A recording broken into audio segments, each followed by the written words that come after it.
Hello everyone, আসসালামু আলাইকুম। কেমন আছেন সবাই? আশা করব সবাই অনেক অনেক ভালো আছেন। তো ছুটির দিন তো স্পেশাল একটু নাস্তা না হলে তো হয়ই না।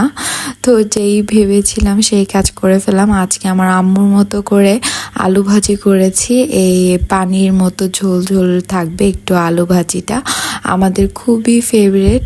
তো এটা আলু ভাজি করে নিয়েছি আর পরোটা আর ডিম পোস্ট। তো আজকে তেমন রান্না বান্না আমি করিনি, ওইভাবে ব্লগও রেডি করিনি। তো ছোট একটি ক্লিপ ছিল, সেটা আমি অ্যাড করে দিলাম। আজকে রান্না করেছিলাম সিম্পল সাদামাটা খাবার, লাল শাক ভাজি, তারপর হচ্ছে কাচকি মাছ সুন্দর করে ঝুরঝুরা করে ভুনার মতো করেছি, দেন করলা ভাজি আর আম ডাল। তো খাওয়া দাওয়া শেষ করতে না করতেই আমার একটা পার্সেল চলে এসেছিল। তো পার্সেলটাতে আমি আজকে একটা হোম ডেকোরের জিনিস অর্ডার করেছিলাম। এটা আমি দেওয়ালে সেট করার জন্য এনেছি। এটাতে সুন্দর করে গাছ সাজিয়ে রাখলে দেখতে অনেক ভালো লাগে। আসলে ছবিতে দেখতে অনেক বেশি ভালো লেগেছিল, তাই ভাবলাম আমার ঘরের জন্য একটা দেয়ালের একটা পিলারের সাইড একটু খালি ছিল, তো ভাবলাম ওই সাইডটার জন্য নিয়ে আসি। বাট প্রোডাক্টটা খুবই ভালো ছিল। এই তো দেখতে পাচ্ছেন খুব সুন্দর করে দড়ি দিয়ে ডিজাইন করা, দেন সামনের দিকে এরকম কাঠের ছোট ছোট বলের মতো করে দুইটা ফিতার মধ্যে এরকম করে সেট করা আছে। খুবই ভালো ছিল, কোয়ালিটিও ভালো ছিল। আর হচ্ছে মানে মনে হচ্ছে যে ছিঁড়ে যাবে নাকি না, বাট না, একদম পারফেক্ট। এটাতে অনেক ভারী কিছুও রাখা যাবে, তেমন কোনো প্রবলেম হবে না। বাট না রাখাটাই বেটার আর কি। এই তো আমি এই দেয়ালটাতে সেট করার জন্য এনেছি। তো এখানে একটা পিন লাগাতে হবে তার কাটা আর কি। তো সেটা নেই আপাতত, তো আমি এখানে আপনাদের লাগিয়ে দেখাচ্ছি কেমন লাগে দেখতে। খুবই ভালো লাগছিল। আর আপাতত যেইভাবে যে গাছ ছিল ওইটাই রেখে দেখছিলাম কেমন লাগে।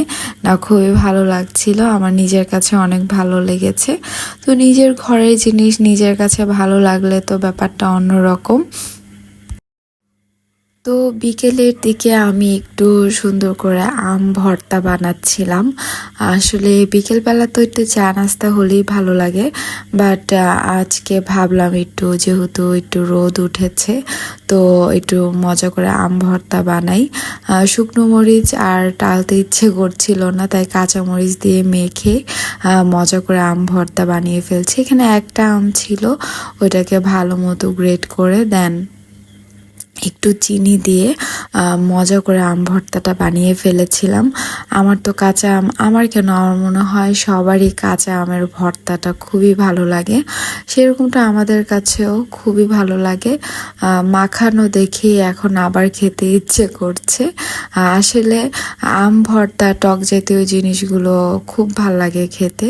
তো এই দিক দিয়ে সন্ধ্যার দিকে ইনা এসেছে পড়তে, তো ওকে পড়তে বসালাম। আর টুকটাক একটু কাজ টাজ যা ছিল সেগুলো করে কমপ্লিট করে নিয়েছি। তো ইনা বলছিল মনে মনে আমার ভ্লগ করো, আমার ভ্লগ করো। তো বেচারা এত কষ্ট করে লিখছে, একটু ভ্লগ না করলে কেমন হয়। তো এই দিক দিয়ে আমার বিজনেস পেজের ছোটোখাটো একটু শ্যুট ছিল, তো সেখানের কিছু ভিডিও আমি আপনাদের সাথে শেয়ার করে দিচ্ছি। এগুলো আমার পেজের টি শার্টের কোয়ালিটিগুলো খুবই ভালো ছিল। আমি এগুলো সেল করার জন্য এনেছি আর কি। এক্সপোর্ট কোয়ালিটির ছিল, খুবই কমফোর্টেবল। আমার নিজের যেটা ভালো লাগে আমি সেটাই আমার পেজের জন্য নিয়ে আসি। এই তো ছোট ছোট ভিডিওগুলো আমার পেজের জন্য রেডি করেছিলাম। আর আপনারা চাইলে আমার পেজটা ভিজিট করতে পারেন। আমার বিজনেস পেজটার নাম হচ্ছে অ্যারন অ্যান্ড অ্যাটায়ার, সেটার নাম আমি ভিডিওতে দিয়ে দিব। তো আমার আজকের ভিডিওটা এই পর্যন্তই। কাদের কাছে আমার এই ছোট অগোছানো ব্লগটা ভালো লেগেছে আমাকে অবশ্যই জানাতে পারেন। আর এভাবেই আমার পাশে থাকবেন, আমাকে সাপোর্ট করে যাবেন। ভালো থাকবেন সবাই, আমাদের জন্য দোয়া করবেন। আল্লাহ হাফেজ।